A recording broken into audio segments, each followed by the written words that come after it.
So we all know that the Democratic Party is hemorrhaging support currently because they refuse to be the party of the working class again. So of all times, now is the time to take the party in a radically different direction, yet the party chose to make Tom Perez the DNC chair. Tom Perez is a pro-TPP, soft-on-Wall Street corporatist who is the establishment. The fact that he won was another slap in the face to progressives, but to make matters worse, to add insult to injury, immediately after making him the DNC chair, they voted down a new policy that would have prohibited lobbyist contributions to the DNC. They are completely shameless. And yet, Keith Ellison had the nerve to send out an email to his constituents begging for money on behalf of the Democratic Party. Well, here's my response. I'm going to give them the same response that they've given to progressives. Now, it gets even worse. There were candidates from the Bernie Sanders wing of the party that were running at all levels of the DNC, so from vice chair to finance chair. Now, how many of those people from the Bernie wing actually was elected?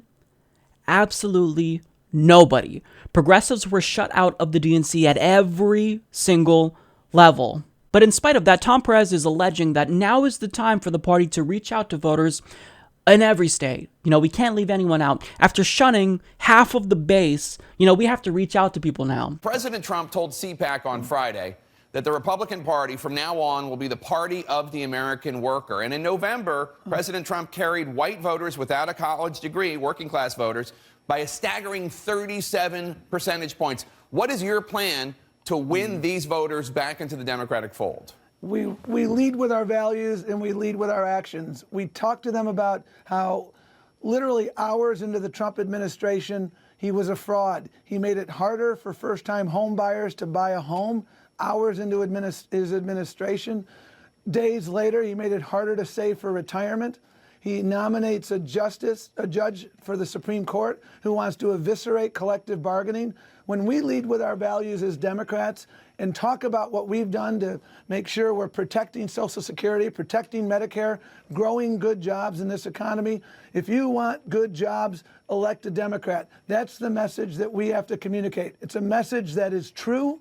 It resonates in every zip code, and that's what we're going to be doing all over this nation, leading with our values, leading with the facts. And the facts are Democrats grow the middle class, Democrats protect economic security, and we need to do a better job of communicating that message everywhere. So here we go again. Yes, Donald Trump is bad. There's not going to be one progressive that disagrees with you here. And even though that's the one area where the Bernie and Hillary Clinton wings of the party will find common ground, we need more than this, Tom. We need more than this. You said we lead with our values, we lead with our actions. Is that so?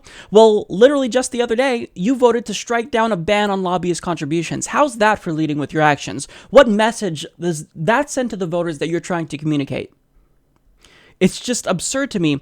And he talks about leading with values. Tom, what are those values? You touch on Social Security. You touch on creating jobs. How are you going to do that? What's your message? You have no message. This is Tom Perez's message in a nutshell so far.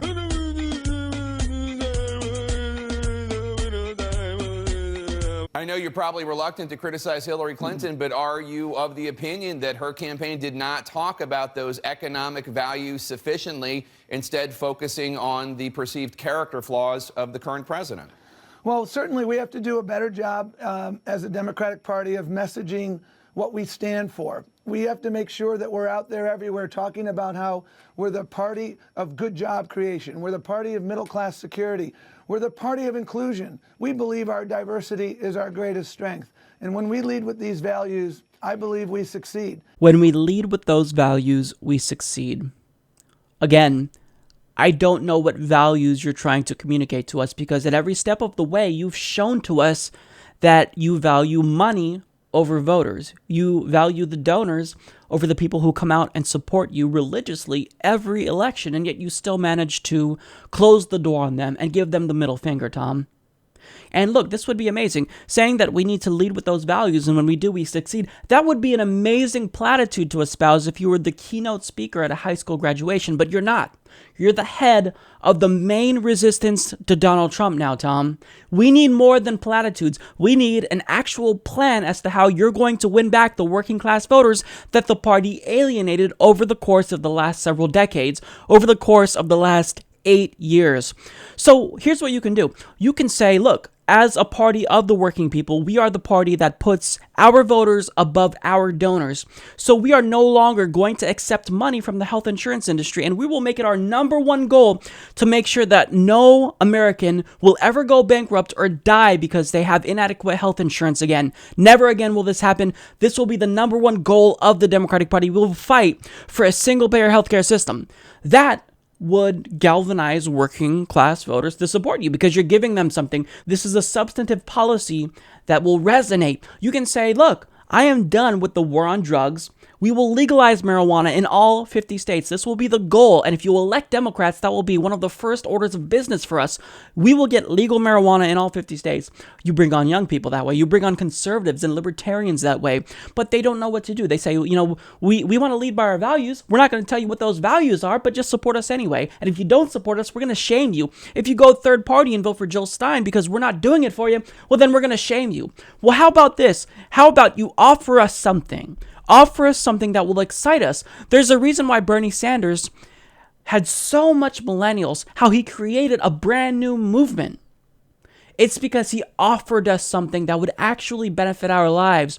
Incremental change, cracking down on Wall Street, just a little bit here and there, that's not going to do it for us. We need dramatic change. And this is why people that voted for Barack Obama in 2008 and 2012 flipped and went to Donald Trump because they saw that the Democratic Party wasn't doing it. And even if Donald Trump was a disaster of a candidate, they just wanted change. And maybe throwing a brick through the window of the establishment was exactly what they wanted. Now, I disagree with that choice. But you've got to give the voters something, Tom. You need a message, and you have nothing at this point.